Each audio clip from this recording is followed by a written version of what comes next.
It's a great pleasure to be here, and thank you very much for inviting me. As a matter of fact, I'm a computer scientist, and in my day-to-day life, I'm running a research facility of the Walt Disney Company. As a matter of fact, we are working on special effects and digital humans, most lately for Aladdin and Avengers Endgame. Some of you might have seen those movies, but as a matter of fact, today I really want to talk about a specific research project I've been passionate over the last 2 decades, and I've been driving forward in my second role with my second hat on at ETH. ETH is the Swiss Federal Institute of Technology. For those of you who don't know it, our most famous student was Albert Einstein. And this is about to beat learning disabilities, specifically dyslexia, dyscalculia, with the methods of artificial intelligence and machine learning. And as a matter of fact, I started this way before machine learning was hype, out of self-interest. But I really want to start with a story.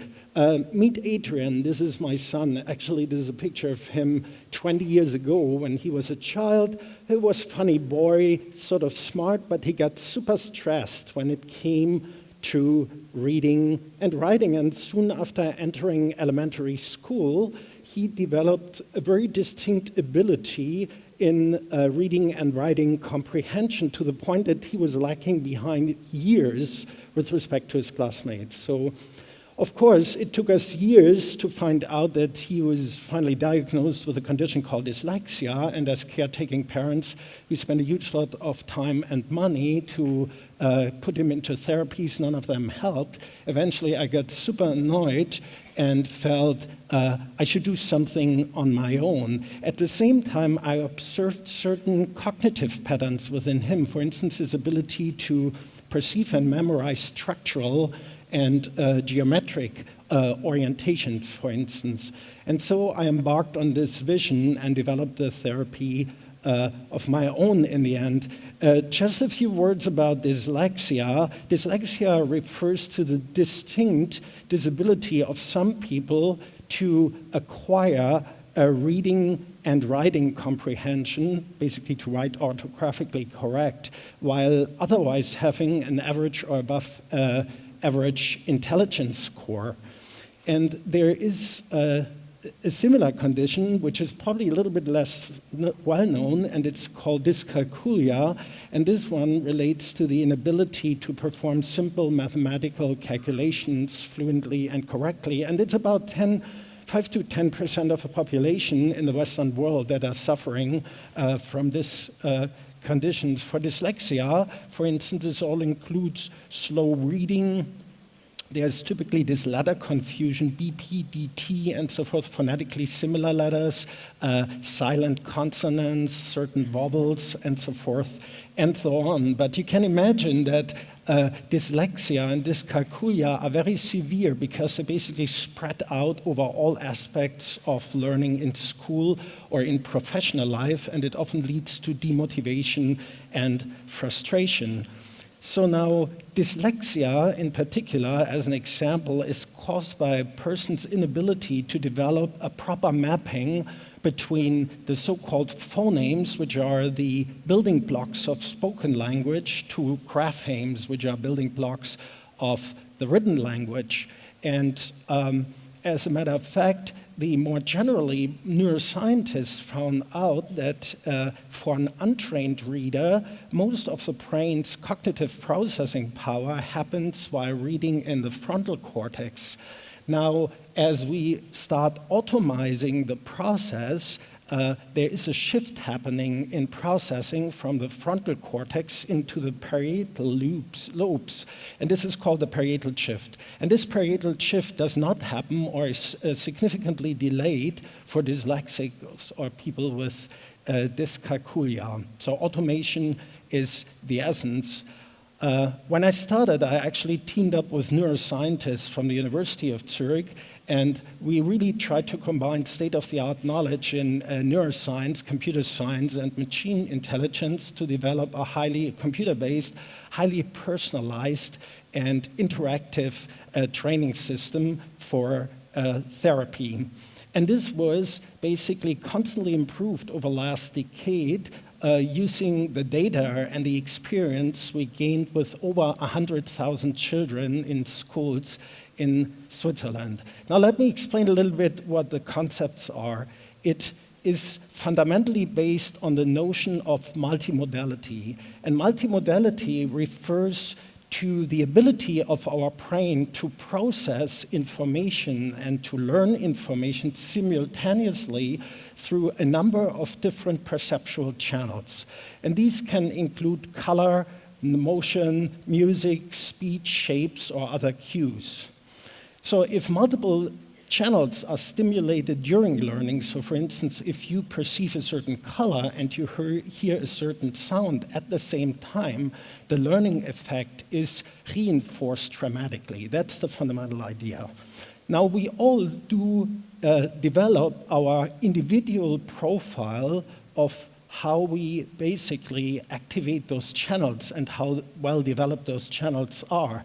And this makes us prefer different representations. For instance, I might like color and shape, and you might like sound and motion. Now, the fundamental idea of my approach has been to basically reroute, to transcode the initial information that is in a word. We call this a string in computer science, the sequence of letters, and to transcode it into a variety of different perceptual codes. And this includes specifically a structural code, or we call it the topological code, a color code, a musical code. As you will see, the system composes a little melody on a pentatonic scale, and a shape code. Now, these are basically used as a basis for the actual multimodal representation. To measure the amount of processing that is involved in the whole thing, we use a concept which is well known from information theory. It's called the entropy. Now, this sounds all a little bit difficult, but let me just show you by example how this works.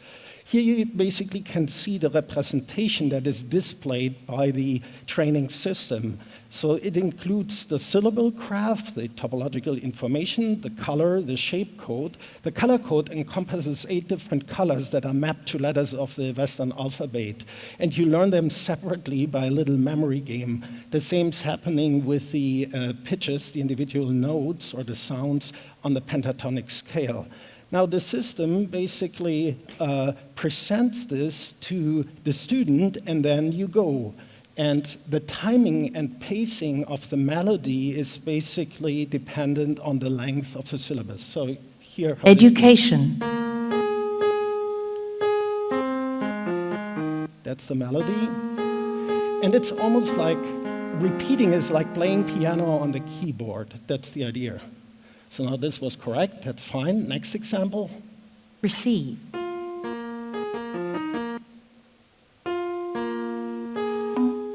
Now, if the student makes a mistake, here is a typical confusion of an I and an E, which is really typical for dyslexic, then you get an immediate audio-visual feedback. Now, the interesting aspect of this is that we could prove that this multimodal transcoding basically helps to trigger the parietal shift that otherwise would be delayed or not happening. And this is essential for automation. I'm repeating myself.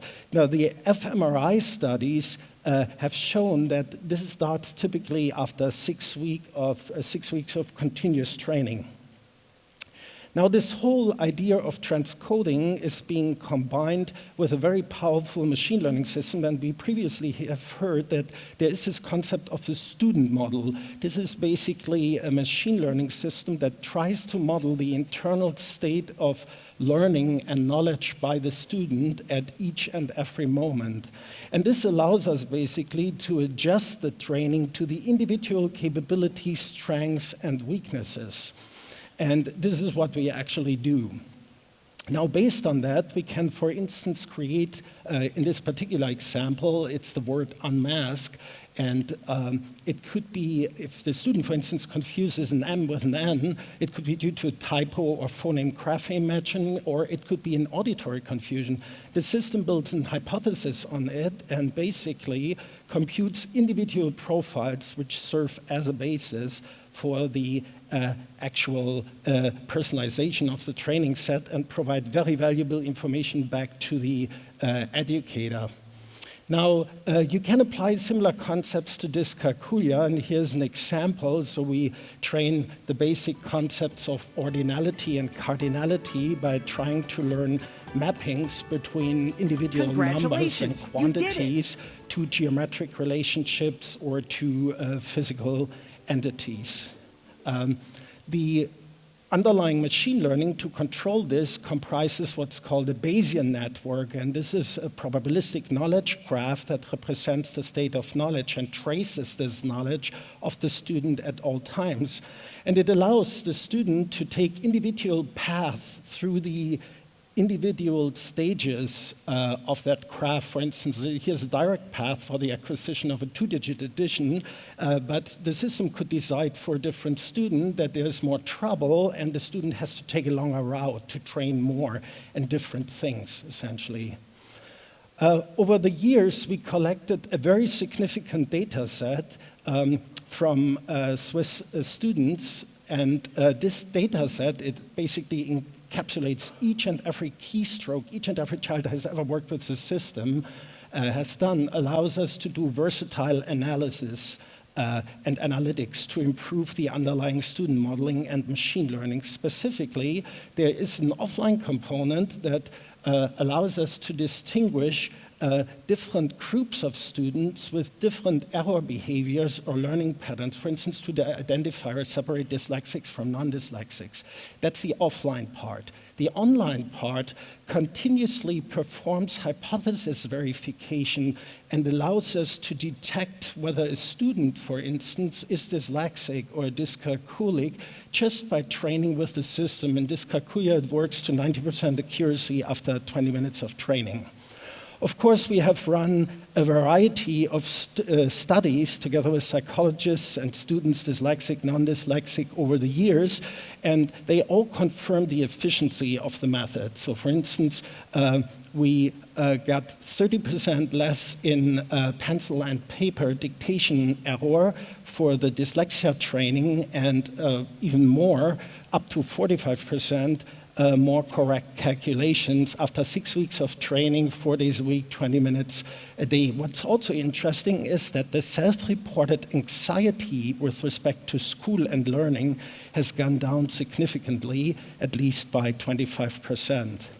So the system is used heavily and widely in Swiss elementary schools. It's available in different languages. And we also found that it can be used for general language comprehension and acquisition, and also for mathematics training. So in other words, it also helps significantly for non-dyslexic and non-dyscalculic children. So finally, moving forward, I want to combine the aforementioned concepts with two equally powerful concepts I learned at Disney primarily. The one relates to the notion of storytelling. I really want to make the experience, the learning experience of the child as a journey through a theme park with individual rides, shows, experiences, and with a very personalized story, if you will. So this is a very powerful concept, and we have been using it all the time very successfully.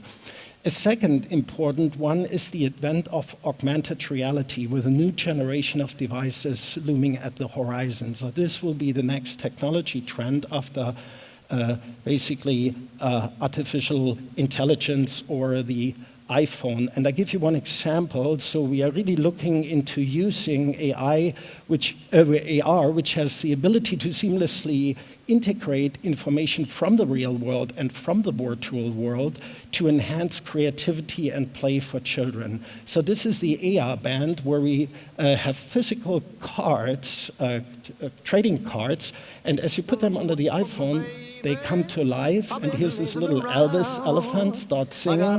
Now you have different instruments you can put along, and you can place them, arrange them spatially. The further distant they are from the phone, the less their impact and the sound. And so you can compose this little band here, which is quite, then you exchange instruments and you get a different vibe. in a song. And here, this is an instrumental orchestral one that's more raggy version of it. This is the tech version of it. And so that's only an illustration of what will be possible in the future. And with that, I hope I have, so we go to the next slide, yes. I hope I have convinced you in this short period of time about the essential role of artificial intelligence, and by artificial intelligence, in fact, we mean machine learning, to help with learning in the future in general and to help to fight learn disabilities. Thank you very much.